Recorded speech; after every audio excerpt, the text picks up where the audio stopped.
Carla Best's journey is one of resilience, recovery, and rediscovery. A veteran, an adaptive athlete, and an inspiration. This is her story.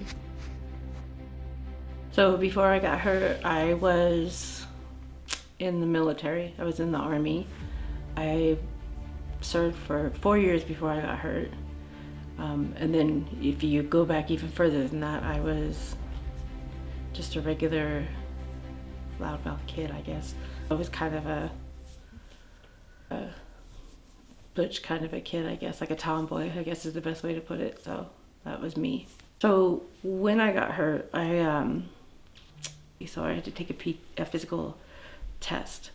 And I was really nervous about that. And I remember we got up early to do it, and I did really well. I was just excited. And I remember coming back from the area where we would do the PT test. Had just come back from that area to our little smaller encampment, and one of the E6s came up to me and told me that we were pegged for a mission. We were going to be escorting people from point A to point B, and then once we got to point C, we were escorting another group back so we could fix their vehicles. A lady pulled up and then to join our chalk, because you can't go into the green zone, out of the green zone into the main supply routes without being in a chalk. So this vehicle that was like what we would call the Haji buses pulled up, and she was a civilian, and she goes, "Hey, Captain, they can ride with me." And all of us were like, no, thank you. So then he was like, "Oh, that's a good idea." And there were sandbags on the floor, but that was it. That was all there was for security. And I noticed there's like a flare that's popped off like maybe 100 yards away from us. And I just didn't know what to think about it. At this point, I called up on the radio and said, "Do you see the flares? 3 o'clock. Like, what is this?" And the leader of the MP Chalk said, we've made note of it. But instantly there was like a loud noise and then no noise. Like I couldn't hear anymore. And there was like smoke and like dirt everywhere, and I couldn't see. I could see that there was no more floorboard underneath me. It was just the street. I could just hear screaming. And I didn't realize that I think the screaming was me. The explosion left Carla with severe injuries to her face and legs, ultimately leading to the amputation of her leg. She underwent rehabilitation and physical therapy at Walter Reed Hospital in the following months. It affected me more mentally than it did physically. I tried to adapt. I tried to ignore, I guess you would say, the injuries. So I started doing sports. So maybe a month after I had my amputation, I did the New York Marathon. Challenge Athletes Foundation, I think it was called Challenge at the Cove at the time, but it was like a half triathlon. So we were put on teams, and I did the hand crank portion. We came back from that event. I stopped going out with anybody. I just stayed in my hotel room. I found out later that was like a part of my PTSD and my TBI, a little bit of the TBI.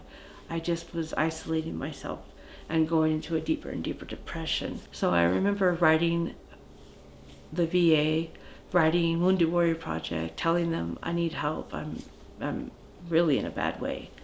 And Wounded Warrior Project reached out to me, and they told me that they had a sled hockey camp that was coming up. And I remember going, and I met so many great people, camaraderie again with this group of people.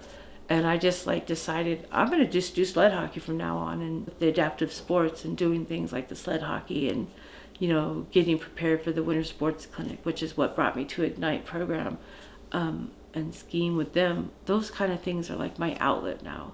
They're like a lifeline to, not only be actively engaged in doing some sort of a sport again and feeling, like you're accomplishing something, but you're with other veterans.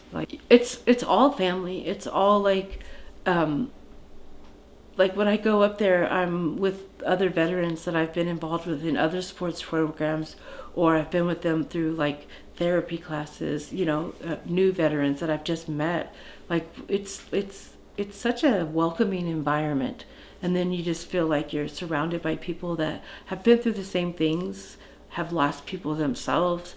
They've they've dealt with their own depressions, they've dealt with the opioids, they were put on the same pills that I was put on by the VA. You know, we were like, as we just kind of communicate with each other, we realize that our stories are very similar. The instructors that are there, you know, even if they're veterans or not, some of them are veterans, some are not.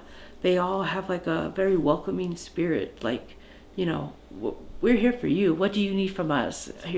You can borrow equipment. We've got these sleds for you. They've got, you know, the skis, mono ski, bi-ski. You want to stand up and ski? You want to bike ski? What do you want to do? We got everything for you. And, you know, when you are around people like that, it just makes you just want to keep coming back. So the first time I was really scared, and Mitch could tell, and he was just talking me through it, telling me, okay, this is what's going to happen. This is what I'm going to do. You're going to feel this. We're going to do it like this. I will give verbal instructions so we know what we're doing.